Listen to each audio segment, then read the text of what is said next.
Man, oh man, you know what time it is? It's time for the Worldwide Show with your man, KD, aka Handyman, aka the Item Maker, aka Clay Davis.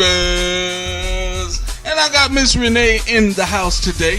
The lovely Miss Renee, face not balled up for once. That intro was provided by my girl Melly Sull. Y'all be sure to check her out at mellysull.com.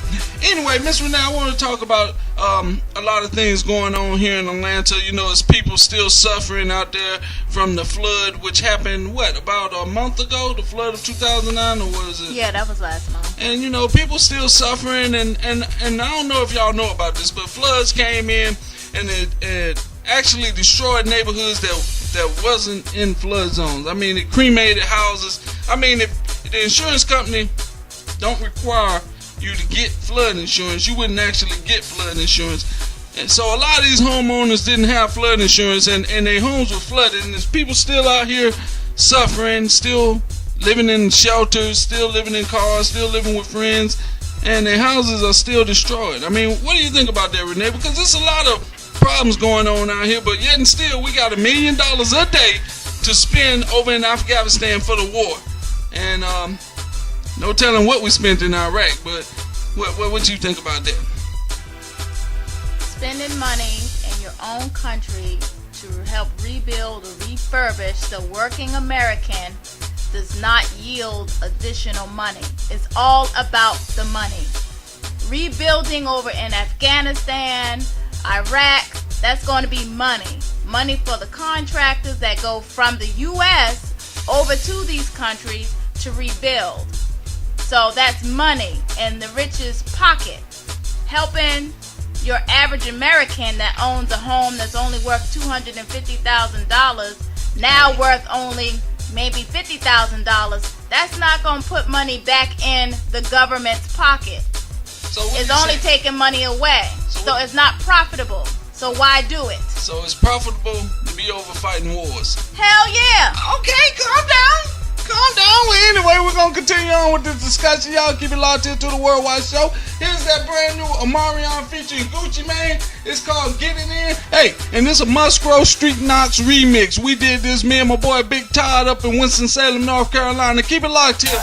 Coming back in, that was my man Fat Joe featuring Lil' Kim with Porn Star. Big shots to the porn stars out there. Janet Jack, me, Pinky, Roxy Reynolds. You know you my girls, and I'm only saying that because Miss Renee said I spend too much money on porn. And before that, I had Algie Jackson with Ride It Like a Harley, and that makes it actually, that song right there sound like a porn song, Ride It Like a Harley. What do you think about that, Ride It Like a Harley? And I started the show off with Omarion featuring Gucci Mane with Getting In. I might have spoke too soon. At the beginning of the show, I said Miss Renee was looking lovely and not in a bad mood, but her face is balled up right now.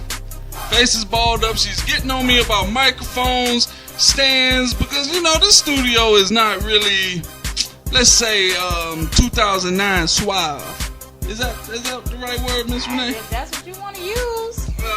You know, it ain't up to date 2009 style, but we got a lot of money coming in. We're gonna fix it up, and you know, Miss Renee don't want that. We're gonna take. And this from a person who 3 months later, after I repainted the entire office, has still yet to hang up the poster board that I purchased. You know why I say that? Because, like I said, we ain't the only one to use this studio, and it's not our job to decorate it. They didn't pay us to paint it. We just did that on our own with our own money. You know, I got in here and I slaved and I painted it. And I took down all the posters. Negro, I know you didn't just say you did. Well, you know, hey. Because you lying. Yeah.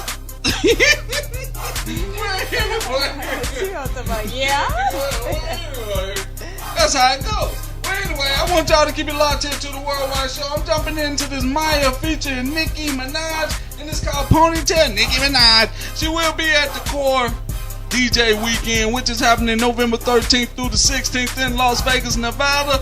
If you're not going, I know a lot of people who was talking a bunch of BS about how they gonna be there, how they already had their reservations, how they already registered for the event. I'm just waiting to see if you show up. I ain't gonna say no names. You know who I'm talking about, and you know who I'm talking about too, don't you, Miss Renee? We always talking. You know who I'm talking. You know some of my peoples that always saying they gonna be at these events, and then if it ain't in their own city of DFW, they're not there. What do you think about that? Yeah, why are we revisiting that same issue? Didn't we talk about that last week? Yeah, all right. Get my blood pressure up. Anyway, y'all keep it locked here. Here's that Maya and Nicki Minaj ponytail